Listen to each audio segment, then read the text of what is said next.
बिस्मिल्लाहिर्रहमानिर्रहीम। अस्सलाम वालेकुम। बहनें ऐसी क्यों होती हैं? सुबह सुबह चाय की दुकान पे मेरा दोस्त मेरे पास बैठा, मुझे सलाम किया। इसकी आंखों में आंसू थे। मेरा हाथ पकड़ा, रोते हुए बोला, नोमी यार, मैं आज खुद को बहुत छोटा महसूस कर रहा हूँ। मैं हैरान था। इसकी कमर पर थपकी दी। अरे ऐसा क्या हो गया तुझे? वो मुझसे नजरें ना मिला रहा था, फिर जोर जोर से रोने लगा। सब लोग इसकी तरफ देखने लगे। मैं इसको चुप करवा रहा था। अरे पागल, सब देख रहे हैं। मेरे सीने से लग गया। रोते हुए बोला, नोमी यार, बहनें ऐसी क्यों होती हैं? मैं सोच में गुम। क्या हो गया तुमको? ऐसा क्यों बोल रहे हो? कहने लगा, नोमी, पता है, बहन की शादी को 6 साल हो गए हैं। मैं कभी इसके घर नहीं गया।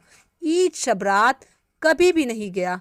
अब्बू या अम्मी जाते हैं। मेरी बीवी एक दिन मुझसे कहने लगी, आपकी बहन जब भी आती है, इसके बच्चे घर का हाल बिगाड़ कर रख देते हैं। खर्च डबल हो जाता है। और तुम्हारी माँ हमसे छुप छुपा कर कभी इसको साबुन की पेटी देती है, कभी कपड़े, कभी सरफ के डब्बे, और कभी कभी तो चावल का थैला भी भर देती है। अपनी माँ को बोलो, ये हमारा घर है, कोई खैरात सेंटर नहीं। नोमी यार, मुझे बहुत गुस्सा आया। मैं मुश्किल से खर्च पूरा कर रहा हूँ और माँ सब कुछ बहन को दे देती है। बहन एक दिन घर आई हुई थी। इसके बेटे ने टीवी का रिमोट तोड़ दिया। मैं माँ से गुस्से में कह रहा था, माँ बहन को बोलो यहाँ ईद पे आया करे बस। और ये जो आप साबुन, सरफ और चावल का थैला भर कर देती है ना, इसको बंद करें। माँ चुप रही, लेकिन बहन ने सारी बातें सुन ली थी। मेरी बहन कुछ ना बोली। 4 बज रहे थे। अपने बच्चों को तैयार किया और कहने लगी, भाई मुझे बस स्टॉप तक छोड़ो। मैंने झूठे मुंह कहा, रह लेती कुछ दिन, लेकिन वो मुस्कुराई। नहीं भाई, बच्चों की छुट्टियां ख़त्म होने वाली हैं। फिर जब हम दोनों भाइयों में ज़मीन का बंटवारा हो रहा था, तो मैंने साफ इनकार किया। भाई, मैं अपनी ज़मीन से बहन को हिस्सा नहीं दूंगा। बहन सामने बैठी थी, वो खामोश थी, कुछ ना बोली। माँ ने कहा, बेटी का भी हक बनता है, लेकिन मैंने गाली देकर कहा, कुछ भी हो जाए, मैं बहन को हिस्सा नहीं दूंगा। मेरी बीवी भी बहन को बुरा भला कहने लगी। वो बेचारी खामोश थी। कोरोना के दिन है, फारस काम काज है नहीं। मेरे बड़े बेटे को टीबी हो गई। मेरे पास इसका इलाज कराने के पैसे नहीं। मैं बहुत परेशान था। मैंने कर्ज भी ले लिया था, तकरीबन 1 लाख से 2 लाख। भूख सर पे थी।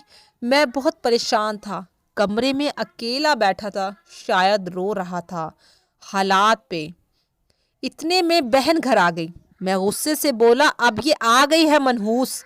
बीवी मेरे पास आई और कहने लगी, कोई ज़रूरत नहीं गोश्त या बिरयानी पकाने की इसके लिए। फिर 1 घंटे बाद वो मेरे पास आई। भाई, परेशान हो? मैं मुस्कुराया नहीं तो बहन ने मेरे सर पे हाथ फेरा।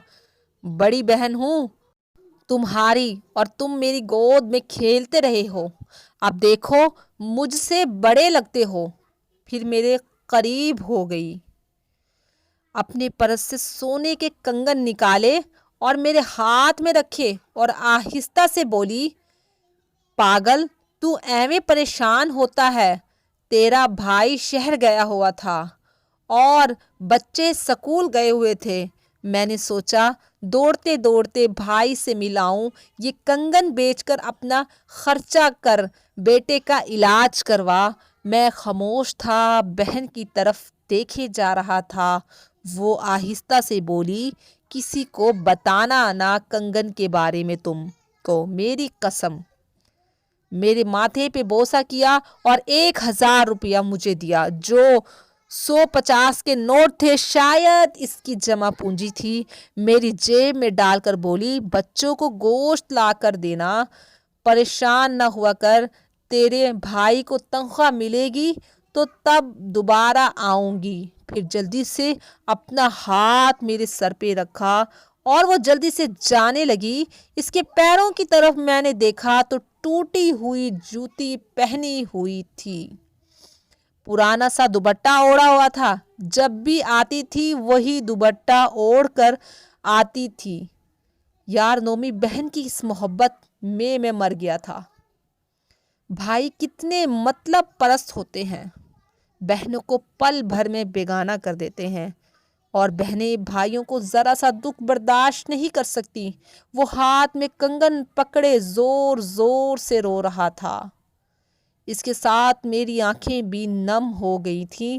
اپنے گھر میں خدا جانے کتنے دکھ سہ رہی ہوتی ہیں۔ کچھ لمحے بہنوں کے پاس بیٹھ کر حال پوچھ لیا کریں، شاید کہ ان کے چہروں پہ کچھ لمحوں کے لیے ایک سکون آ جائے۔ چینل سبسکرائب ضرور کیجیے گا، اور اگر آپ کو یہ ویڈیوز اچھی لگی ہو تو لائک ضرور کیجیے گا۔ جزاک اللہ خیرہ۔